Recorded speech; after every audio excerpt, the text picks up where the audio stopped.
Lisa and Amanda, welcome to the show. Thanks for having us. Yeah, thanks for having Appreciate us. Absolutely appreciate you taking the time. A lot to talk about with Able Partners. Would be helpful for those who are not as familiar. What do you focus on at Able Partners? Either one of you want to go first with that one? We'll jump it off. Sure, I'm happy to kick us off. At Able, we are broadly focused on what we call the positive living space.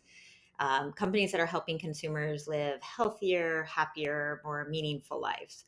And when Lisa and I started the fund over a decade ago now, started this work, we were really focused on what we had identified at that point in time as what we believed was a long-term secular shift in consumer behavior towards better for you goods and services. And that's essentially what we all call wellness now. Back then, that wasn't such a commonplace word. And to give you a little bit more about the specifics of our fund, we have over 75 companies in the portfolio. We are focused at the seed through Series A stage, sometimes going a little earlier or later. We're proud to say that about 2/3 of our portfolio company have a female founder. That's something that we think is a real arbitrage opportunity, not something that we're doing through a particular philanthropic lens. And we can tell you more about some of our themes, but we are a very thesis-driven fund as well.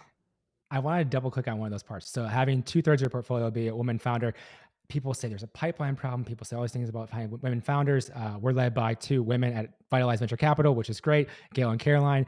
Is that for you at Able Partners a matter of you seeking them out to invest in? You just naturally have a lot of women that come to you and they happen to be the best entrepreneurs to invest in. Just take me through that and how that's gone for Able Partners as well. We're focused primarily at this point in time in the consumer and healthcare space. And if you look at the spending dollars in those spaces, anywhere from 70 to 90% are controlled by women. So I think it's logical that these female founders would in many cases outperform in those sectors. In addition, we look at the historical data. Lisa and I have both been female founders ourselves, so some of that is coming from our own experience. We all know that somewhere around 2% of venture capital dollars go to solo female founders. And at the same time, across a variety of metrics from just pure ROI to time to exit to dollars of revenue generated versus dollars of revenue invested, teams with a female founder outperform all male teams. So we do believe that there's an arbitrage opportunity, and having both been female founders ourselves and focused on spaces where women control a lot of the wallet, it's something that has just come out as we pick the best founders. Lisa, I'm curious with both of you, Lisa and Amanda, but you both have been very successful entrepreneurs. Why the investor side? We'll start with you, Lisa. I'm curious on that because always when I see this transition from successful founders to venture capitalists or even angel investors, like why that switch? I'm curious, Lisa, start with you. Sure. I think for me personally, it was really sort of twofold. One, kind of paying it forward, having been a female founder, as Amanda alluded to, and going through that process of fundraising and, seeing sort of how arduous the landscape was, particularly at the time that I started to invest. Not a lot of women on the other side of the table. It's highly motivating for me to be able to write checks and felt that there was a real strategic advantage as a woman founder to put the investor lens on. And then I think secondly, for me, it's sort of intellectual curiosity, the ability to look and evaluate a whole bunch of different businesses across, a multitude of sectors that we're really passionate and excited about, that we have not just experience and expertise, but tremendous networks in. It was just an opportunity for me to amplify, um, I guess, a bunch of different resources to create value in a way, that really plays out quite differently than the founder role. Um, also stage of life. Like I think being a founder can be quite grueling. Yes. Not that being an investor is like is any easy work, but there is stage of life to consider as well. Especially running your own fund, which is not easy Yeah, at not all. easy, not easy either. Amanda, what about you in terms of the switch? So I had actually started my career more on the investment side, working both in middle markets buyout shop as well as a hedge fund. Yep. And then I got into the founder role, and in the founder role had raised I think 7 different times. And what I realized, as wonderful as that experience was, as much as I learned, um, and did well for everybody, I realized that my real passion was working with early stage founders and early ideas and helping bring those to market, helping create the future through a portfolio as opposed to one particular company that I was involved in. And for also all the reasons that Lisa so eloquently mentioned, it's an exciting seat to be in. And I think having been a founder helps me appreciate it even more. Let's dive a little bit deeper into those than areas you're focused on. I'm curious. So on the website, at least disruptive healthcare, care economy, consumer well-being, connection and community, a few different areas there. Why those areas, and maybe what you're excited about within each of those? I'd be curious about, because if we're going to bring people who have expertise to invest in this, I want to like dive deeper into that as the most viable thing. So I'm curious about that. Yeah. I can jump in, Amanda, and then Sure. you can fill in any gaps. Well, I think Amanda alluded to kind of to answer the macro question of why those areas. We have a strong thesis around the wellness gap, right, where we have rising economic indicators. Our GDP is going up, but all of our measures of health and well-being, both physical and mental, are decreasing. And so, at Able, we're interested in investing in the innovators, the entrepreneurs, the tools, the services, and platforms that are closing the gap. And that's why we've really settled in on those 4 areas: disruptive healthcare, care economy, connection and community, and consumer well-being. We think those are the areas where you can really close the gap. And then again, layering in that focus on sort of the overlooked or stigmatized consumer groups allows us to kind of double down on that. So I can mention maybe 2 businesses that we've invested in recently Perfect. that tap into some of those trends and theses. So one business is called Zocalo Health. And, I think Zocalo really touches on our interest in digital tools, services, applications, like I said, to serve a particular overlooked demographic, immigrant populations. It allows the healthcare system to improve engagement with the Latino population. So Zocalo is really the front door for the Latino community to access care. It's designed to really support multi-generation households, and we're super excited about that.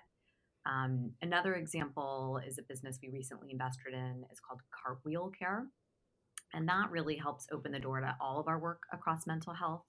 Some of our early investments in the category, like Spring Health and Alma and Little Otter, we're super excited about, but we recognize there was still this white space, this gap in adolescent mental health.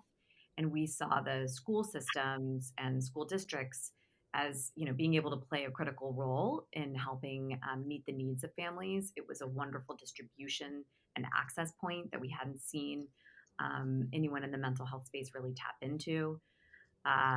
So the platform is really being built to support school administrators, counselors, teachers who've largely been overlooked by the pandemic. And so there's a huge opportunity there. Yeah. Great. Go for it. If you want me to, if you have one more, yeah, go for it. yeah, some other ideas. Some other things that we're interested on, and building on that wellness gap theme that Lisa outlined for us. We're very interested broadly in food as medicine. And within the food as medicine space, we're looking at that from a lot of different angles, including the intersection of metabolic health and mental health. And one of our recent investments where we followed on is called Season. Season is a virtual clinic with dietitian services that brings nutrition prescriptions, delivery and pickup logistics, and reimbursement together in a comprehensive food as medicine platform. So what we know is that nutrition plays a role in 80% or more of chronic disease, and yet accessibility to healthy food choices is not really there for the average American. So what's exciting about what Season does is that any payer or provider can insert a turnkey full stack food as medicine solution or program into its service offering, oftentimes providing reimbursement for the end user, the end patient, as well as that issue of accessibility and ease of use, to deliver better healthcare outcomes for the patient, as well as a positive return on investment for payers where they have integrated. So we're excited about that one because I think that it's easy to tell everybody to eat healthier, but it's so much harder to actually implement in practice. Speaking from personal experience. Definitely. Have you talked to, if you haven't already talked to Supply Chain Capital, definitely talk to them regarding that as well. I think you guys would probably co-invest together, I imagine. And I'm curious, with you being so thesis driven as well, is it a matter of like, these different areas that you see opportunities in and potential companies could be started in there? Are you seeking them out where you're like, okay, let's find a company that fits X? And then obviously there's a combination of the two, but I'm curious if, because you have this thesis, are you finding that you're trying to find companies in those different spaces to kind of fit the things that you believe in? Or is it all just kind of taking in what comes to you? I'm just curious in that mix with you guys as well. About 80% of our investments are related to our theses directly. So, as I said, we are a very thesis-driven fund. Every year we sort of review and build on our existing theses. And when we have an area that we're interested in, we will go very deep, build out an ecosystem map, and proactively approach founders in that space. And because we are so focused on certain areas, we do tend to get a lot of inbound as well. But we are very focused on finding the best founders, the best companies, and the best idea, and what we believe are these emerging areas that can help close the wellness gap. With your focus as well, you said some pre-seed, but mostly seed to Series A. Take me through a little bit more of what you're looking for with these founders and these teams. I know there's some commonalities, of course, between investors and what they're looking for, but I'm always curious on specifically how each investor, because they're a little bit different sometimes, how they look and what they have a sweet spot for in terms of like the founders and the teams and everything else they're looking for at with their investments. I don't know if Lisa, you want to take this as a starting point? I can Go kick it for it. off, and Amanda, you fill it in. I mean, obviously there's sort of the standard things that you're looking for. That's probably pretty common across much of venture.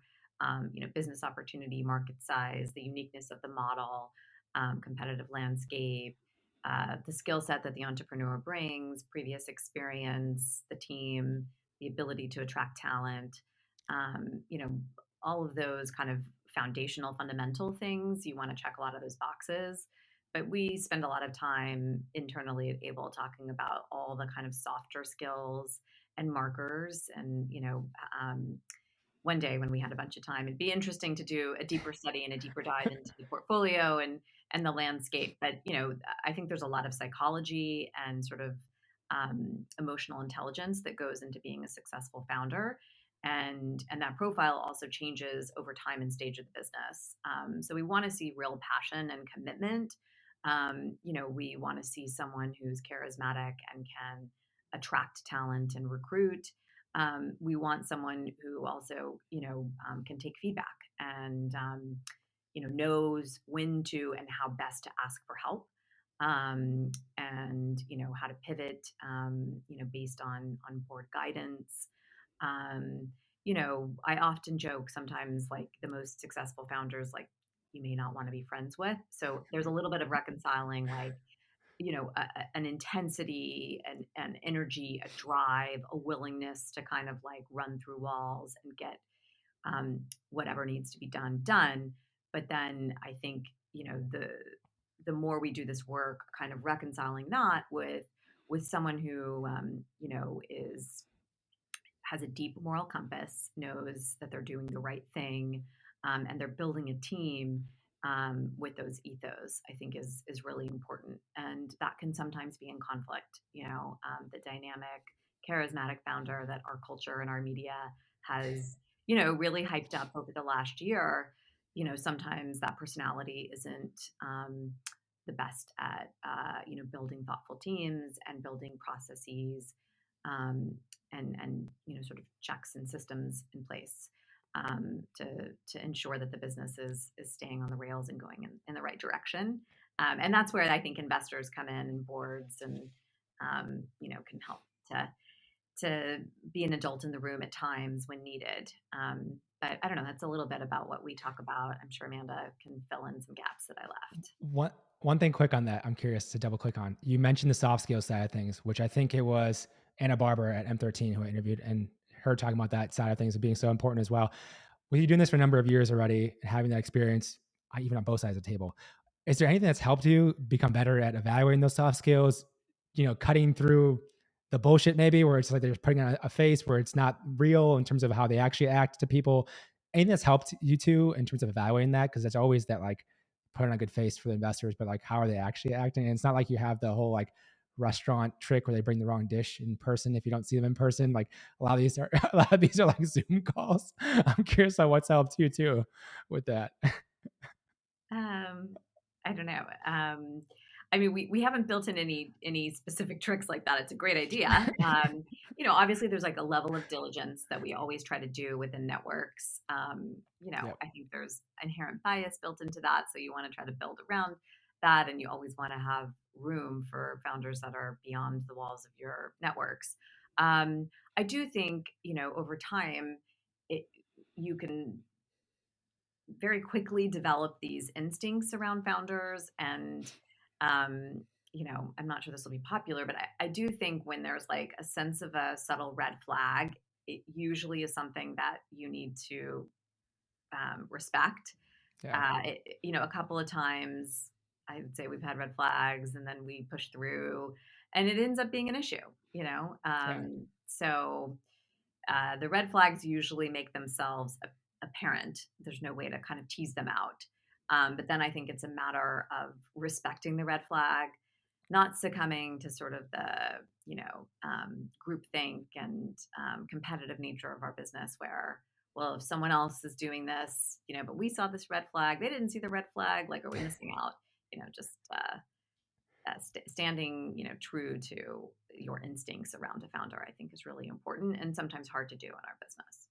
I will Yeah. say Lisa is famous for seeing and calling the red flags early and holding us all accountable to the fact that this probably bodes poorly. I'm sure you can sort of fall in love with your deal. You can be pretty far along, and it feels like the momentum is taking you there. But Lisa has generally been right when she's called our red flags. So that is one lesson that we've taken with us along I the way. love it.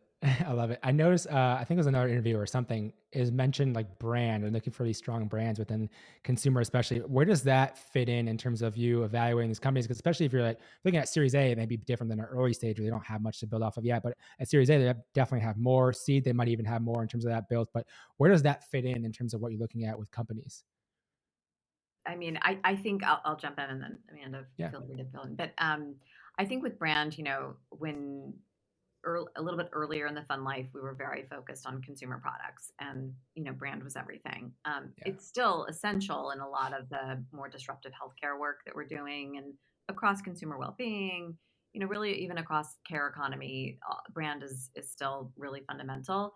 I think it's one of the assets we feel we bring as investors is sort of like identifying teams that can build good brands and Mhm. bringing the right support and tools and resources to brands that just are teams that have the ambition to build good brand.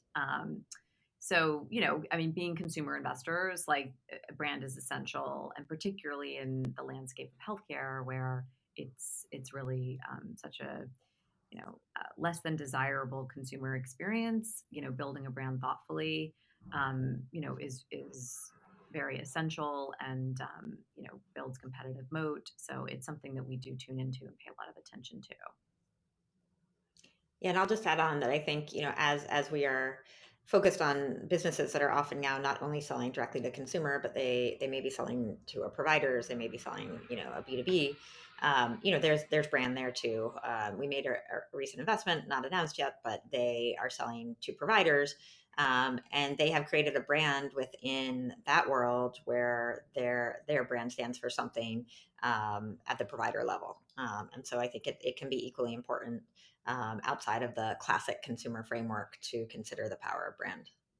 Yeah, I think it's also top of mind. I just did an interview right before this with someone who just dropped a couple 100,000 on a rebrand. So I was like, okay, it's important, depending on what stage you're at for a company, but that's like a Series B company, so it's a little bit different. I'm curious on one other aspect that you invest in. You mentioned the connection and community side of things. We went through 2 years of some craziness here. The online, offline side of things changed a bit. How do you still view that in terms of companies you're looking to invest in that help the connection community side of things, digital versus in person, just how you even view that, because it's been a crazy couple of years here? Yeah, so I think, connection and community is something that we know that is core to well-being, and that's been shown through studies, whether that's related to isolation when you're aging, or even isolation when you're young, and the idea of connection also and community also encompasses sort of our bucket that we call search for meaning, where you have something in your life that is meaningful to you, and that might be related to your community or your connection. I mean, that can be anything from religion to quilting. So it's a pretty broad bucket, but it is very important, we know, for healthy aging and for well-being. And so when we think about the pandemic, we've had to all think a little bit more expansively about connection and community, and how we engender that. One thing, as a mental health focused fund, we recently made an investment, not yet announced either, but in the metaverse space. But they're using the existing platforms in the metaverse and in these gaming universes, and they are facilitating therapeutic conversations and meeting people where they're at, in a way that maybe they would not have been open to doing in real life. So in some ways, it can actually be, I think, additive to a demographic that wasn't going to seek or respond to in-person care. So I think there are some creative ways we can start thinking about building connection and community. However, I think, based on, we had some interesting findings. We did a study on Gen Z healthcare recently, with 435 18 to 25-year-olds who are navigating the healthcare system for the first time. And their number one factor when deciding on providers was actually location. They want to talk to their provider in person. And I think that speaks to the fact that even this younger generation sees the power of connection and community. And so the companies that are sort of building intelligently for the future and for the next generation will have to take into account at least a hybrid approach. Yeah. Yeah, I mean, I would just add, I think it's a thread that's really, kind of been through our work from the beginning. We were investors in Bumble, one of the very original brands and businesses built around community and connecting. Yeah. But we've also seen a lot of that, um, bubble up in our care work, right? Duos is helping, the sort of senior population age comfortably in home, bringing connection to them. Um, Iana Care is sort of a platform for caregivers, giving caregivers community. And then, of course, across the mental health landscape, like Cartwheel, as I mentioned, bringing connection to a whole, slice of the population that we felt was being overlooked. Little Otter, supporting families, connecting them to, the people and resources that they need to feel supported and connected. So it's a theme that I think goes across a lot of our theses, but that we're also interested, particularly as Amanda said, as it relates to Gen Z, simply because I think, as we're sort of talking about as a society, um, I think there's a lot of shifts about, how they want to connect and live and work, and what will the next social media look like for them and the sort of younger Gen Z. How will they work? How will they raise families? Will they have families? All that type of stuff. We keep our eye on it, and think that there'll be interesting opportunities bubbling up in those areas. Yeah, I think about community a lot because we have a angel investing community at Vitalize, 400 something members, and we just had our first in-person event in New York City, which was great. It was lovely.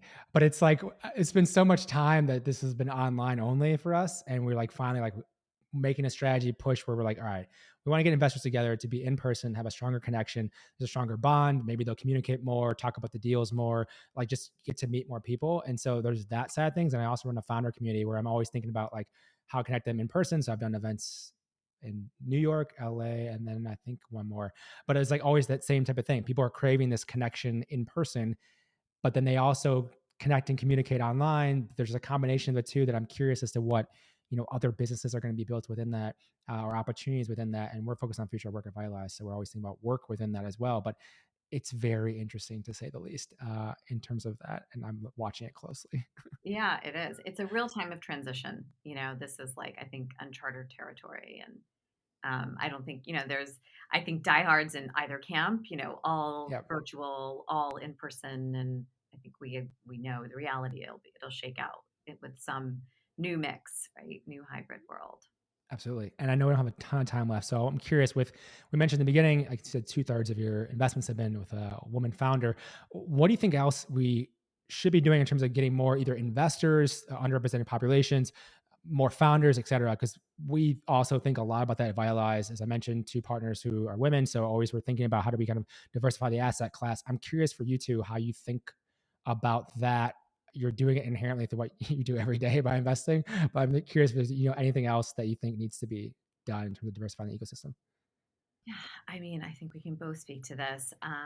Look, I think there needs to be more women doing the work that we're doing, writing checks, modeling, that there are spaces in this industry for diverse candidates, whatever they may look like. The more diversity we can get, and I think as we've spoken to, we can evaluate certainly women as founders and entrepreneurs,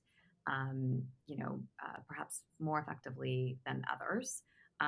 So I think modeling it, doing the work is really important. We have to, I think, do more in that and open the pipeline more, recruit more women in, and create more opportunities. Kind of tying it back to our care work for women to sustain in the workforce in jobs where they can um, build both careers and families and not get sucked out because of caregiving responsibilities. Yeah. The statistic wasn't specific to venture, but there was a stat that I saw recently around maybe Fortune 500 CEOs, and something like over 20 years, we've only gone from 8 to 70 something, right? Like it's still, there's just not enough women sustaining and staying in the C-suite level. We've invested in businesses like Chief that have actually tried to develop the tools and the networks and the systems to support that, but more needs to be done, not just specific to venture, across all of Yeah. business. But yeah, I don't know, Amanda. I mean, Like Thank that? you. Steve said, I think one of the most important things is making sure that we increase the number of women writing checks. We know that women in check writing positions are twice as likely to back other female founders, and that also goes for other forms of diversity as well. Right now, 87% of decision makers at venture capital firms are male. Only 13% of venture capital partners are female, and those tend to be smaller firms with less dollars to put to work.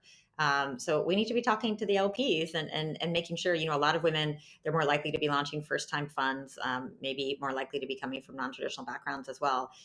So LPs need to be thinking more expansively about where they're putting their dollars, because there's similar research in the asset management space where underrepresented fund managers also often outperform across a number of metrics. And one more thing I'd like to say, when thinking about investing in women and having female partners who can invest in women, even if you're investing in women right now, the average female founder owns 48 cents of equity for every dollar that the male co-founder has. And we all know that when you have these successful exits and you talk about reinvesting in the ecosystem and you see these successful founders backing others, those successful female founders are also more likely to back the next generation of female founders. So we also need to be looking at equity in terms of equity when we are backing diverse gender teams. There's so much that could be a whole episode on just that. But I know we're out of time. Where's the best place for people to learn more and connect with you as well? Our website is ablepartners.nyc. We have an info at ablepartners.nyc email address. You can find us. We're not big on the social, but we are on Twitter. We are on LinkedIn. And you can find us there. Perfect. Thank you so much for the time today. Really appreciate it. Thank you, Thank you. Justin.